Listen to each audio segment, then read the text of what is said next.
Top 20, top 20, top 20, top 20.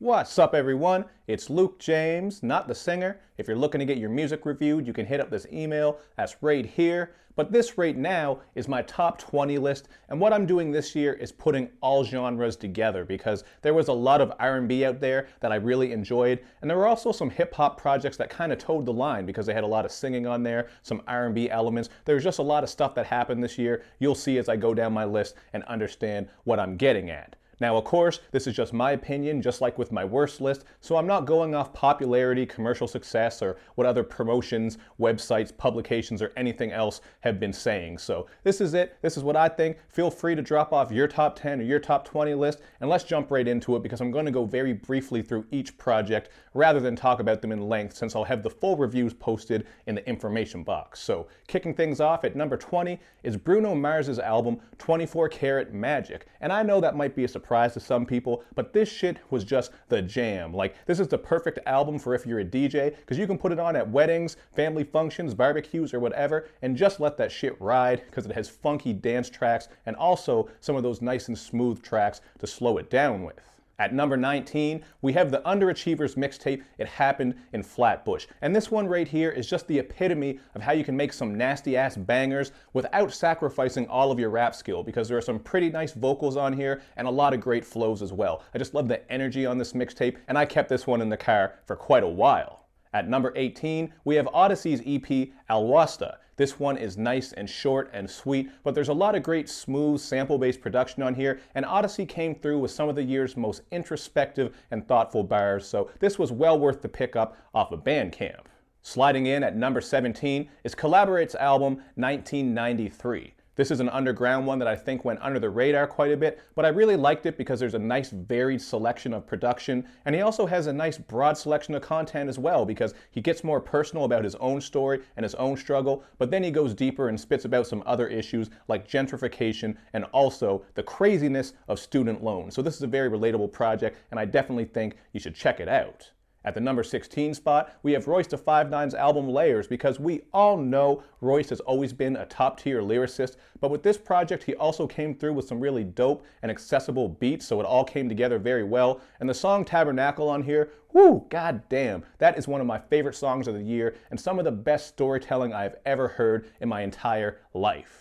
At number 15, we have Sabbath's album, The Bucket List Project. Now, there is no shortage of smooth beats on here and quality content, but it's also very fun and lighthearted with great features and catchy hooks. So this is a very well-balanced project that is well worth your time. At number 14, we have Denzel Curry's Imperial album, and this one dropped earlier at the start of the year. I think it might have been in March, and if you ask me, this is easily one of the best pieces of work that we got from the XXL Freshman. It has a lot of bangers on there, some catchy hooks that you can chant along with, and also some social commentary and storytelling, so Denzel really showed on this one that he can do it all. For the number 13 spot, we have Jazz Cartier's album, Hotel Paranoia, and this is another one that I'd say people slept on a bit. Now, he does get compared to Travis Scott a little bit because of some of his beat selection and some of his vocal styles, but overall, I think he set himself apart on this one because there are some more unique production choices, especially some very wavy tracks, and he has better bars and better content on here. So this is one that I hope people check out and wake up if you've been sleeping, and we also got to shout out Lance for lacing this one with some really, really dope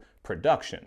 At the number 12 spot, we have Childish Gambino's album, Awaken My Love. And simply put, with this one, he just brought that P-Funk sound back and also had a lot of unique vocal styles and soulful sample flips and sound. So this was a really different project. And like I was saying in the intro, this is one of those ones that's not really rap, it's not really R&B, but I wanted to improve it in my list. And that's why I did a top 20 instead of doing, a top 10 hip hop and a top 10 other genres, because I like a lot of these albums that you wouldn't even consider hip hop. Now, at the number 11 spot, we have the No Worries album, because this one was really dope to me, man. I like the production from Knowledge, who came through with that masterful sample chopping and slicing, and Anderson .Paak was on here with that usual unique style that he brings that so many of us love when he raps and also when he sings. Also kind of spit a couple bars there for you, if you caught that. And now, we are down to the top 10, starting with Phonte and Eric Robeson's album, Tigalero. This one was just the perfect R&B album if you're tired of that auto-crooning and that bitches and hoes content, because I describe this one as some grown folks R&B with some of those classic Fonte bars sprinkled throughout, so don't sleep on this one if you want some R&B that's much more soulful, nice, and a bit more positive than that shit that you might get from some of these other artists out there. And at number 9, we have YG's album Still Brazy. He just did everything better on this one. This is easily one of his best projects, and I like how he got away from DJ Mustard because he had better beats from a wide variety of producers, and he really had that grimy classic West Coast sound that reminded me of that early 90s shit, like maybe some Dr. Dre or Spice One. And on top of all that, he also had some of his best bars with his storytelling and social commentary. Now my pick for the number 8 spot as far as best of the year goes to Ritz's album Top of the Line, because Ritz is just criminally underrated in my opinion. He always has that crystal clear double time flow, and he's extremely versatile because he can make bangers, smooth tracks, he sings his own hooks, and he also brings a wide variety of content. So Ritz is an artist who almost always shows up on my list whenever he drops, and this album was kind of long, but I still like pretty much every track on here, and there was only like 1 or 2 tracks that I skipped and wasn't a big fan of. So this is a dope album, and make sure you check it out. And my number 7 spot is going to go to Zero with his Drankin' and Drivin' album, because man, I've been a Zero fan for about 15 years or so, and it's just amazing to me that he was able to drop this album. I think it was like his 19th studio album, and it is some of his best work that he has done to date. So he did drop an EP this year as well called Solid, and another album called Legendary, but this album right here was just Zero at his best. So if you've never checked out Zero, this is a good place to start, and if you like it, go back and check some of his other music. Now the number 6 spot is going to go to Mick Jenkins THC, and this is an album that a lot of people were split on. I saw some Mick Jenkins fans saying that they were disappointed, but for me it was exactly what I wanted, because he blended his styles from the Waters mixtape and also from the Waves EP to give us this nice project with some catchy singing, some nice beats that switch up and grow and evolve, and a lot of positive content about spreading love, so can't hate on that, and it was definitely one of my favorite projects this year. But now we are down to the top 5, and kicking it off is Elzhi's album, Lead Poison. I just think as far as bars and concepts go, no one was really seeing Elzhi this year, because there are crazy bars all over this one, and even though the production is more traditional and simple, it still worked perfectly for what he was doing here, and I think this is a great album that a lot of people need to check out if they've never heard of Elzhi, or if you just didn't check this one. Maybe you heard some of his other stuff, but this album was definitely well deserving of the number 5 spot.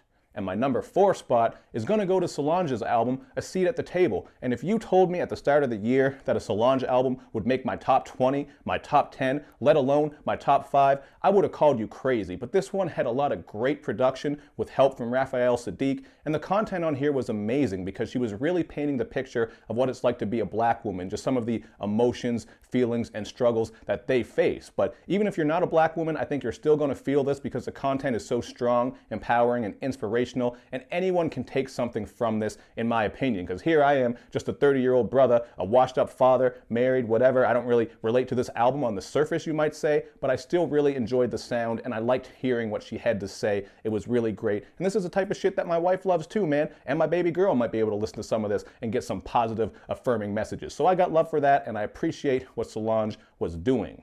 And now we're going to get down to the top 3, and the number 3 spot has to go to a Tribe Called Quest's album, We Got It From Here, Thank You for Your Service, because it is just amazing that after all this time they came back, and after dealing with the loss of Fife, they just came back and made this incredible album without sacrificing their style and sound, because this sounds just like you want a Tribe Called Quest to sound. Had some great features on there, a lot of great sample-based production, a lot of great content that was touching on everything. This was just Tribe at their best. It feels vintage and yet oh so new. And my number 2 spot is a perfect example of why I like to wait until the year is over before I make my list, because it's Run the Jewels album, RTJ3, which dropped on Christmas Eve. Karate kicked us all in the face and gave us exactly what we wanted with those unique styled bangers, a lot of political content, humor, and hard-hitting bars and flows from beginning to end. I love this album. I haven't stopped listening to it since it came out, and I'm glad that they gave it to us before the year end, because here it is, fit in nice and snug in my year-end list. And now we have to talk about my number 1 favorite album of the year, and it is very easily Anderson .Paak's album Malibu. This one dropped way back in January, and since then I've been listening to it pretty much every day. There are so many songs on here that I like. I think there might have been one track on here that I kind of skipped, but I can deal with. But for the most part, he had so many unique production styles on here. Funky songs, soulful songs, some hip-hop songs. He's got rapping on here, singing on here. He just has a unique sound. I just think he had a hell of a year, and he is the new artist who I'm really looking forward to hearing even more from in 2017. So shout out to Anderson .Paak.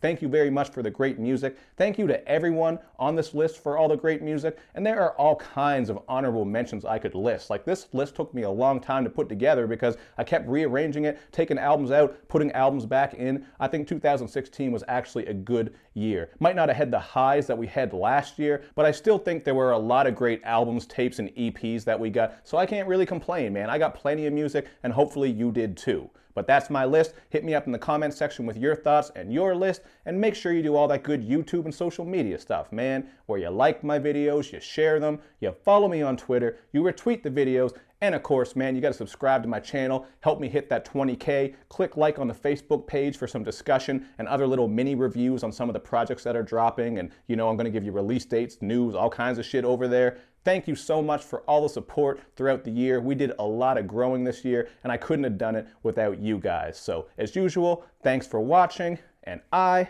will see you next time.